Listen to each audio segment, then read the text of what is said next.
పెద్దమల్లారెడ్డి చెరువు కట్ట చెరువు ఎంతగానో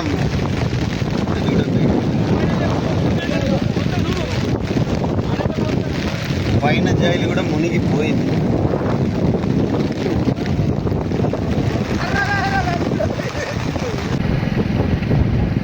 తూము పెద్దమల్లారెడ్డి చెరువు తూము మునిగిపోయింది.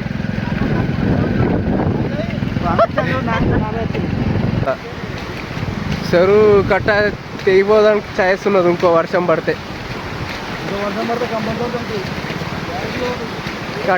కంపల్సరీ అవుతుంది ఇంకో వర్షం పడితే. సల్మెడ ఊరు కొట్టుకపోతుంది.